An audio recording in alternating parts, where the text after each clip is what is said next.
السلام علیکم ورحمۃ اللہ وبرکاتہ۔ تمام ناظرین کا دل کی گہرائیوں سے خیر مقدم ہے پروگرام انوار قرآن میں۔ آج کی اس بزم میں پیش کیا جائے گا قرآن مجید کے 1.25 پارے کا ترجمہ، تلخیص و تفسیر، جس میں شامل ہیں سورۃ النحل کے آخری 4 رکوع کی تفسیر، سورۃ بنی اسرائیل مکمل اور سورۃ الکہف کے 9 رکوع۔ تو آئیے شامل ہوتے ہیں پروگرام تفسیر قرآن میں۔ بسم اللہ الرحمن الرحیم وبہ نستعین والصلاة والسلام علی سید المرسلین وعلی آلہ واصحابہ اجمعین، اما بعد۔ آج کی اس مجلس میں پارہ نمبر 14 کی ان آیتوں کی مختصر ترجمانی کی جائے گی جو ربع اخیر کی یعنی آخری 1/4 حصہ ہے، اور پھر اسی طرح 15 پارے کی تشریح آپ کے سامنے پیش کرنے کی کوشش کی جائے گی۔ 14 پارے کی آخری آیتیں وہ سورۃ النحل کی آیتوں پر مشتمل ہے، جس میں اللہ تعالیٰ نے ایک عظیم الشان حکم ارشاد فرمایا، اور یہ ارشاد فرمایا ان اللہ یأمر بالعدل والاحسان، بے شک اللہ تعالیٰ کا حکم ہے کہ لوگ احسان کا معاملہ کریں، انصاف کا معاملہ کریں اور عدل سے کام لیں۔ اور ارشاد فرمایا وَإِيتَاءِ ذِي الْقُرْبَى، یہ بھی اللہ تعالیٰ کا حکم ہے کہ رشتہ داروں کو عنایت کیا کرو، رشتہ داروں کی مدد کیا کرو، اور ان کو اللہ تعالیٰ کے فضل میں سے کچھ حصہ دیا کرو۔ اور ارشاد فرمایا وَيَنْهَى عَنِ الْفَحْشَاءِ وَالْمُنْكَرِ وَالْبَغْيِ، اللہ تعالیٰ نے سخت ممنوع قرار دیا اور تم کو روکا ہے بے حیائی کی باتوں اور کاموں کے ارتکاب سے۔ اور ارشاد فرمایا منکر سے، گناہوں سے، والبغی نافرمانی سے، بغاوت سے، بے شک اللہ تعالیٰ تمہارے لیے نصیحت کا سامان کرتا ہے تاکہ تم عبرت پکڑو اور نصیحت پر عمل پیرا ہو جاؤ۔ یاد رکھو اے انسانوں، نیکی کرنے کے بعد تمہاری ہرگز وہ صورتحال نہیں ہونی چاہیے جس طرح کہ ایک بڑھیا تھی، وہ دن بھر اون کاٹ کاٹ کر دھاگے میں تبدیل کرتی اور شام میں ان دھاگوں کو تباہ و برباد کر دیتی اور اپنی دن بھر کی محنتوں کو حقارت کر دیتی۔ لہٰذا ایسا نہ ہو کہ تم دین پر عمل پیرا ہو اور بدنیتی کے ذریعے سے یا پھر پائیداری نہ ہونے کی صورت میں اپنے زندگی بھر کے اعمال کو حقارت کر لو۔ یاد رکھو ہمیشہ دین پر برقرار رہو، اللہ تعالیٰ کی عبادت کرتے رہو اور اللہ تعالیٰ کو یاد کرتے رہو۔ ارشاد فرمایا کہ اس پروردگار نے جس نے تم کو اپنی بے شمار نعمتوں سے ہمکنار کیا، ہمیشہ اس سے لو لگائے رکھو، جیسے کہ حضرت ابراہیم علیہ السلام جو اللہ کی نعمتوں کے بڑے شکر گزار تھے، اللہ تعالیٰ ہی نے ان کو راہ ہدایت بخشی تھی اور اللہ تعالیٰ ہی نے ان کو اپنے دین کے لیے رسالت و نبوت کے ساتھ مخصوص کیا تھا۔ ارشاد فرمایا کہ اللہ کے راستے کی جانب حکمت کے ساتھ، دانائی و عقل مندی کے ساتھ دعوت دو اور بھلے انداز میں اپنی بات پیش کرو۔ اور یاد رکھو اگر کسی سے تم کو مناظرہ کرنا ہو، ڈیبیٹ کرنا ہو، مناقشہ کرنا ہو تو بھلے انداز میں کیا کرو۔ فرمایا اگر کہیں انتقام لینے کی نوبت آ بھی جائے تو اتنا ہی انتقام لینا جتنا کہ تم کو تکلیف پہنچی تھی، لیکن اگر تم معاف کر لو اور صبر کر جاؤ تو صبر کی نعمت وہ بہت بڑی نعمت ہے، اور یہ صفت اللہ تعالیٰ کے پاس بڑی پسندیدہ ہے۔ اللہ تعالیٰ اپنے ان بندوں کے ساتھ ہے جن کے اندر تقویٰ ہوتا ہے اور جن کے اندر احسان ہوتا ہے۔ سورۃ النحل کے بعد سورہ بنی اسرائیل کا آغاز ہوتا ہے جو 15ویں پارے کی پہلی صورت ہے۔ اس صورت کا آغاز حضور اکرم صلی اللہ علیہ وسلم کی حیات طیبہ کے ایک اہم واقعے کی جانب اشارے سے ہوتا ہے جو مکہ مکرمہ میں حضور اکرم صلی اللہ علیہ وسلم کے ساتھ پیش آیا تھا، اور جس واقعے کو سیرت میں معراج کا واقعہ یا اسراء کے واقعے سے یاد کیا جاتا ہے۔ اللہ تعالیٰ نے حضور اکرم صلی اللہ علیہ وسلم کو رات کے ایک پہر مکہ مکرمہ سے مسجد اقصیٰ اور مسجد اقصیٰ سے آسمانوں کی سیر کروائی تاکہ وہ اللہ تعالیٰ کی بڑی بڑی آیتوں اور نشانیوں کا مشاہدہ کر سکیں۔ اسی کا تذکرہ کرتے ہوئے ارشاد فرمایا سبحان الذی اسرا بعبدہ لیلا من المسجد الحرام الی المسجد الاقصی الذی بارکنا حولہ لنریہ من آیاتنا انہ هو السمیع البصیر۔ فرمایا کہ اللہ تعالیٰ نے اپنی بڑی بڑی نشانیوں کا مشاہدہ کروایا اور مقام محمود عطا کیا، اور اللہ تعالیٰ نے اپنے پچھلے نبیوں اور رسولوں کے ساتھ بھی تائید اور نصرت کا معاملہ فرمایا۔ ارشاد فرمایا کہ دیکھو حضرت نوح علیہ السلام کے ساتھ بھی یہی اللہ تعالیٰ کی تائید رہی کہ نسل انسانی کو ان کے سفینے میں سوار کیا گیا، لہذا جو اللہ تعالیٰ کی بات مانتے ہیں ان کو اللہ تعالیٰ کی مدد و نصرت ملتی ہے۔ جو اللہ تعالیٰ کی بات نہیں مانتے، اگرچہ کہ وہ کتنے ہی اہم خاندان کے اور کیسے ہی خاص نسل کے کیوں نہ ہوں، وہ مختلف سزاؤں سے دوچار ہوتے ہیں۔ بنی اسرائیل کی تاریخ کے 2 واقعات کا تذکرہ فرمایا اور یہ ارشاد فرمایا کہ یاد رکھو بنی اسرائیل کے ساتھ ہم نے کیا فیصلہ کیا تھا۔ وَقَضَيْنَا إِلَىٰ بَنِي إِسْرَائِيلَ فِي الْكِتَابِ لَتُفْسِدُنَّ فِي الْأَرْضِ مَرَّتَيْنِ وَلَا تَعْلُنَّ عُلُوًّا كَبِيرًا، کہ دنیا میں 2 مرتبہ ایسا ہوگا تم بہت بگاڑ پیدا کرو گے، اور جب تب بہت بگڑ جاؤ گے تو ہم تم کو سخت ترین سزائیں دیں گے۔ حضرت عیسیٰ علیہ السلام کی پیدائش سے تقریباً 700 سال پہلے بنی اسرائیل بہت بگڑ گئے تھے۔ اللہ تعالیٰ ارشاد فرماتا ہے کہ ہم نے ان پر جو سزا جاری کی وہ یہ تھی کہ ایک ظالم قسم کے بادشاہ کا حملہ کروا دیا تھا۔ ارشاد فرمایا فَإِذَا جَاءَ وَعْدُ أُولَاهُمَا بَعَثْنَا عَلَيْكُمْ عِبَادًا لَنَا أُولِي بَأْسٍ شَدِيدٍ فَجَاسُوا خِلَالَ الدِّيَارِ، جب اللہ کا فیصلہ آیا تو ایک طاقتور قسم کا سربراہ ان پر مسلط ہوا جس نے ان کی اینٹ سے اینٹ بجا دی۔ بنی اسرائیل نے بعد میں توبہ کی، حضرت داؤد علیہ السلام کی قیادت میں وہ یکجا ہوئے اور پھر انہوں نے فلسطین کو فتح کیا، پھر اللہ کے نیک بندے ہو کر زندگی بسر کرتے رہے، یہاں تک کہ ان کی تاریخ کا دوسرا اہم واقعہ پیش آیا اور حضرت عیسیٰ علیہ السلام کی پیدائش سے تقریباً 60-70 سال پہلے وہ بہت بگڑ گئے۔ حضرت زکریہ، حضرت یحییٰ کی دعوتیں بیکار گئیں اور انہوں نے کسی کی نہ مانی، تو اللہ تعالیٰ ارشاد فرماتا ہے کہ دوبارہ ہم نے پھر ان پر ویسے ہی حملہ کروایا۔ فَإِذَا جَاءَ وَعْدُ الْآخِرَةِ لِيَسُوءُوا وُجُوهَكُمْ وَلِيَدْخُلُوا الْمَسْجِدَ كَمَا دَخَلُوهُ أَوَّلَ مَرَّةٍ، جب دوسرا فیصلہ آیا تو پھر ہم نے ایک ظالم بادشاہ جو روم کا ٹیٹس نامی بادشاہ تھا اس نے حملہ کیا اور تخت و تاراج کو تباہ کر دیا۔ اللہ تعالیٰ ارشاد فرماتا ہے یہ اس لیے ہے کہ تاکہ تم توبہ کرو، اللہ تعالیٰ کی جانب لوٹ پڑو۔ وَإِنْ عُدْتُمْ عُدْنَا، اگر اس طرح کے گناہ تم کرو گے تو پھر ہم سزا تم پر جاری کریں گے۔ قرآن مجید رہنمائی کرتا ہے سچائی کی، حقیقت کی، حق کی، جس کو اختیار کرنے سے نہ صرف یہ کہ بندے کو دنیا میں کامیابی ملتی ہے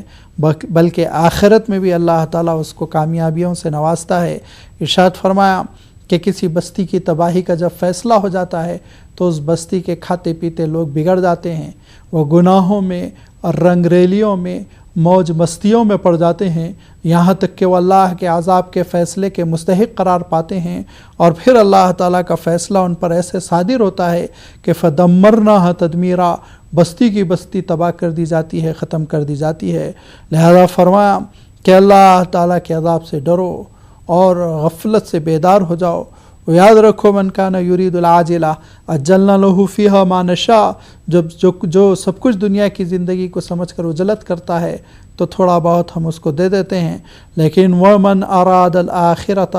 وسعی لہا سعیہا وہو مؤمن، جو آخرت کو مقصد بنا کر کوشش کرتا ہے تو ہم اس کی کوششوں کو قبول کرتے ہیں۔ یہ اللہ تعالیٰ کا نظام ہے کہ جو اللہ کے دین کو اپنائے گا آخرت کی کامیابی اس کو ملے گی۔ یاد رکھو وَلَلْآخِرَةُ أَكْبَرُ دَرَجَاتٍ وَأَكْبَرُ تَفْضِيلًا، اصل فضیلت آخرت کی ہے، اصل درجے آخرت کے ہے۔ یہ کیسے حاصل ہوں گے؟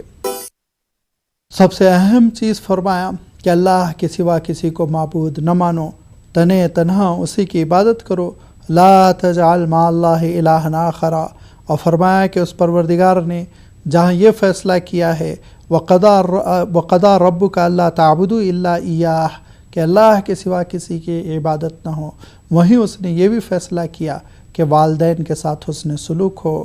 ماں باپ کا خیال رکھا جائے۔ فرمایا ماں باپ میں سے کوئی ایک یا دونوں بڑھاپے کی منزل کو پہنچ چکے ہیں اور ان کا گزر اوقات تمہارے پاس ہوتا ہے تو بڑا ان کا احترام کرو، ان کے سامنے اف نہ کرو اور ان کے لیے ہمدردی کا معاملہ کرو، ان سے بڑی شریفانہ گفتگو کرو، اور واخفض لہما جناح الذل من الرحمہ، اور رحمت سے ازراہ کرم ان کے لیے ایسے نرم ہو جاؤ جیسے کہ پرندے کے بازو ان کے اپنے بچوں کے لیے نرم ہوتے ہیں، اور فرمایا کہ ہمیشہ ان کے لیے دعا کرو رب ارحمہما کما ربیانی صغیرا، مولا ان کے ساتھ بھی وہی لطف و کرم کا معاملہ فرما جو انہوں نے میرے ساتھ میرے بچپن میں کیا۔ والدین کے ساتھ حسن سلوک کے اس حکم کے بعد اللہ تعالیٰ ارشاد فرماتا ہے یہ پورے اخلاص کے ساتھ والدین کی خدمت ہو، یہ نہیں کہ وراثت میں کچھ حصہ ملنا ہے، یہ نہیں کہ سوسائٹی میں نام پانا ہے، اور ربکم اعلم بما فی نفوسکم، پروردگار جانتا ہے تمہارے دلوں میں کیا ہے، ان تکونوا صالحین فإنہ کان للأوابین غفورا، اگر تم نیکوکار رہو گے تو وہ بھی نیکوکاروں کو بہت بخشتا ہے۔ فرمایا کہ رشتہ داروں کے حقوق ادا کرو، رشتہ داروں کو نہ بھلاؤ اور اپنی خوشیوں میں ضرور ان کو شامل رکھو، اسی طرح ناداروں کو جو محتاج ہیں، مسافروں کو، اور یاد رکھو ناداروں، مسافروں، پریشان حالوں اور یتیموں کا خیال تم اسی وقت رکھ سکتے ہو جب کہ تم خود فضول خرچی نہ کرو۔ یاد رکھو فضول خرچی کرنے والے شیطان کے برادری کے ہوتے ہیں، وہ ناشکری کرتے ہیں اور اللہ کی نعمتوں کو غلط انداز میں خرچ کرتے ہیں، لہذا اللہ تعالیٰ کی نعمتوں کو غلط انداز میں نہ خرچ کرو، بلکہ نہ اپنے ہاتھ کو اتنا پھیلاؤ کہ تم پریشان ہو جاؤ، نہ اتنا سکڑ لو کہ بخیل قرار پاؤ، بلکہ یاد رکھو اللہ تعالیٰ دیتا ہے وہی لیتا ہے، دینے و لینے پہ وہی قادر ہے، لہذا اس کی اس شان کو مد نظر رکھتے ہوئے میانہ روی کے ساتھ، اعتدال کے ساتھ خرچہ کیا کرو، اپنی اولاد کو فقر و فاقے کے اندیشے سے قتل نہ کرو۔ ہم ہیں جو ان کو رزق دیتے ہیں، ہم ہیں جو تم کو رزق دیتے ہیں، یاد رکھو اولاد کا قتل بہت بڑا گناہ ہے۔ بے حیائی کے قریب نہ پھٹکو، یاد رکھو یہ بے حیائی تباہی کے دہانے تک انسان کو پہنچاتی ہے۔ کسی معصوم شخص کو قتل نہ کرو، اور اگر کوئی مظلوم مارا جائے تو فرمایا اس کے ورثاء کو، اس کے ولی کو یہ حق ہے کہ وہ خون بہا کا مطالبہ کریں، اور یتیم کے مال کے قریب بھی نہ پھٹکو، ہاں مگر یہ کہ حسن نیت کے ساتھ اچھے انداز میں اپنے وعدوں کو پورا کرو، وعدوں کے بارے میں قیامت کے دن سوال ہوگا۔ جب کبھی تولنے اور ناپنے کی باری آئے، نوبت آئے تو صحیح صحیح تولو اور ناپو، یہی انجام کے اعتبار سے بہتر بابرکت ہے۔ جن چیزوں کی کوئی حقیقت نہیں، وَلَا تَقْفُ مَا لَيْسَ لَكَ بِهِ عِلْمٌ إِنَّ السَّمْعَ وَالْبَصَرَ وَالْفُؤَادَ كُلُّ أُولَئِكَ كَانَ عَنْهُ مسؤولا، جتنی اللہ تعالیٰ نے انسانوں کو سہولت دی، دیکھنے کی، سننے کی، سمجھنے کی، شعور کی، ان ساری صلاحیتوں کے بارے میں قیامت کے دن انسان سے سوال ہوگا، لہذا اپنی ان صلاحیتوں میں سے کسی بھی صلاحیت کو وہ بیکار کاموں میں استعمال نہ کرے۔ ارشاد فرمایا کہ سینہ تان کر زمین پر نہ چلو، غرور، تکبر اور انانیت کے شکار نہ بنو۔ تمہاری کیا حیثیت ہے؟ نہ تم پہاڑوں کی بلندی تک پہنچے اور نہ ہی تم نے زمین میں نہروں کو بہایا ہے، بلکہ تم ایک حقیر سی مخلوق ہو، لہذا پروردگار کے پاس غرور، تکبر اور انانیت ناپسندیدہ ترین اعمال ہیں، ان کا ارتکاب نہ کرو۔ ارشاد فرمایا یہ وہ احکام ہیں جو وحی الہی کی بنیاد پر تم تک پہنچ رہے ہیں، اور جن کی بنیاد دانائی ہے، حکمت ہے، دانشمندی ہے، ان کو اختیار کرو۔ اور اخیر میں پھر حکم ہوا کہ اللہ کے ساتھ کسی کو شریک نہ کرو کہ جہنم میں ڈال دیے جاؤ گے۔ اللہ تعالیٰ ارشاد فرماتا ہے کہ ان حقیقتوں کو لے کر اللہ کے رسول صلی اللہ علیہ وسلم انسانیت تک پہنچتے ہیں، اور یہی وہ قرآن پاک ہے جس کی آیتیں اللہ کے رسول صلی اللہ علیہ وسلم سنا رہے ہیں، تو لوگوں میں ایسی غلط ریئیکشن اور غلط رد عمل پایا جاتا ہے کہ وہ ایک بتکے ہوئے جانوروں کی طرح اچھل رہے ہیں، اور یہ کہہ رہے ہیں کہ اذ یقول الظالمون ان تتبعون الا رجلا مسحورا، کہ تم تو ایک جادو زدہ شخص کی اتباع کر رہے ہو۔ اللہ تعالیٰ ارشاد فرماتا ہے اے نبی ان سے کہیے کہ وہ کیا بک رہے ہیں اس کی حقیقت کو سمجھنے کی کوشش کریں۔ یہ دین حق ہے، وحی الہی کی آیتیں ہیں جو رسول سے انسانوں تک بھیجی جا رہی ہے۔ جس طرح اللہ تعالیٰ نے داؤد کو زبور عنایت کیا تھا اور دوسرے نبیوں کو صحیفے اللہ تعالیٰ نے عنایت فرمائے تھے، اسی طرح یہ قرآن پاک ہے جو آپ پر اللہ تعالیٰ کی جانب سے نازل ہو رہا ہے۔ اور یہ خطاب فرمایا اللہ کے رسول صلی اللہ علیہ وسلم سے، سنت من قد ارسلنا قبلک من رسلنا، کہ ہمارا انداز یہی ہے جو پچھلے رسولوں کے ساتھ بھی ہم نے اپنایا، کہ رسولوں کی اتباع کرنے والے کامیاب رہے، رسولوں کی مخالفت کرنے والے ناکام رہے۔ ارشاد فرمایا نبی آپ نماز قائم کرتے رہیں، سورج کی رفتار کو مد نظر رکھتے ہوئے، جب وہ بالکل طلوع ہو جائے تو اس کے بعد جب نصف النہار ہو جائے تو ظہر کی نماز پڑھی جائے گی، ڈوبنے سے پہلے عصر، ڈوب جانے کے بعد مغرب، رات ہو جانے کے بعد عشاء، اور طلوع ہونے سے پہلے پہل فجر پڑھی جائے گی۔ اور یاد رکھیں کہ فجر کے وقت قرآن مجید کی تلاوت تو بہت ہی پسندیدہ عبادت ہے، فرشتے اس کی گواہی دیتے ہیں۔ فرمایا اور رات میں اے نبی آپ کے لیے یہ مزید ذمہ داری ہے کہ آپ تہجد کا اہتمام کریں اور یہ اعلان کر دیں کہ اب سچائی آ چکی ہے، اور سچائی کو آنا ہی تھا، باطل اور غلط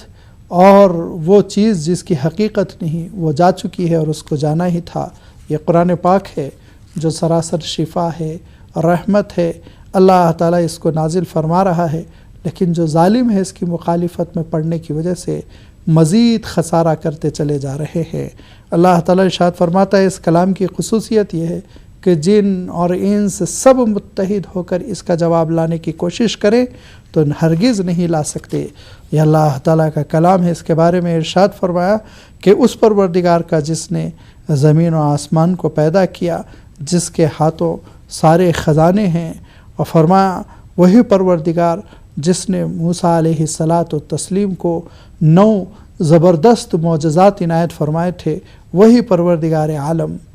آپ پر یہ کلام بصائر کی شکل میں،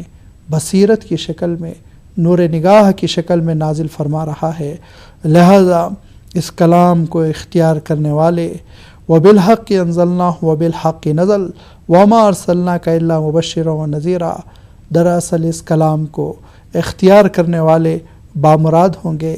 کامیاب ہوں گے، اہل علم قرار پائیں گے، جو پروردگار کے دربار میں سجدہ ریز ہو کر گڑ گڑائیں گے اور روئیں گے، اس کی قدرت کا اعتراف کریں گے۔ فرمایا کہ اللہ تعالیٰ کی حمد و ستائش ہو، اس کی دعا ہو، اس کو پکارا جائے، لیکن اعتدال کے ساتھ، چلا چلا کے نہ پکارو، بہت دھیمے بھی نہ پکارو، درمیانی آواز کے ساتھ اللہ تعالیٰ کو یاد کرتے رہو۔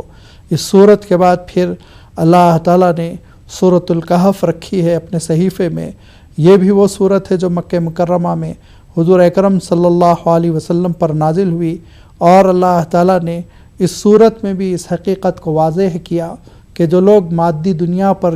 گرتے ہیں اور سب کچھ مادیت کو سمجھتے ہیں، سامنے آنے والی چیز ہی کو سب کچھ سمجھتے ہیں، آخرت کو اور اللہ تعالیٰ کی قدرت کو، اس کی حکمت کو، اس کے علم کو بھلا دیتے ہیں، دراصل وہ گھاٹے میں ہیں۔ اللہ تعالیٰ نے اس حقیقت کو سورۃ الکہف میں کئی واقعات کے ذریعے اجاگر فرمایا۔ آغاز میں ارشاد فرمایا کہ الحمدللہ الذی انزل علی عبدہ الکتاب، کہ تعریف ہے اس پروردگار کی جس نے اپنے بندے پر اس کتاب کو نازل کیا، وَلَمْ يَجْعَلْ لَهُ عِوَجًا قَيِّمًا لِيُنذِرَ بَأْسًا شَدِيدًا مِّن لَّدُنْهُ وَيُبَشِّرَ الْمُؤْمِنِينَ الَّذِينَ يَعْمَلُونَ الصَّالِحَاتِ أَنَّ لَهُمْ أَجْرًا حَسَنًا، کہ اس کتاب میں کسی کمی کو، نقص کو، ایھا احسن عملا، کہ ان میں سے کون ہے جو اعمال کے اعتبار سے اچھا ہے، یہ آزمانے کے لیے ہم نے دنیا کو سنوارا ہے اور دنیا کو دلکش بنایا، لیکن ایک وقت آئے گا کہ یہ پوری کی پوری دنیا ویران و برباد کر دی جائے گی۔ اس کے بعد اللہ تعالیٰ نے اصحاب الکہف کا واقعہ ارشاد فرمایا، اور اصحاب الکہف کے واقعے کے پیچھے جو حکمتیں ہیں اور جو عبرت کے پہلو ہیں وہ یہ ہے کہ اللہ تعالیٰ یہ بتلانا چاہتا ہے کہ جو لوگ مادی زندگی کو سب کچھ سمجھتے ہیں اور اسباب پر ایمان رکھتے ہیں اور مسبب الاسباب اللہ تعالیٰ کی ذات پر ایمان نہیں رکھتے، وہ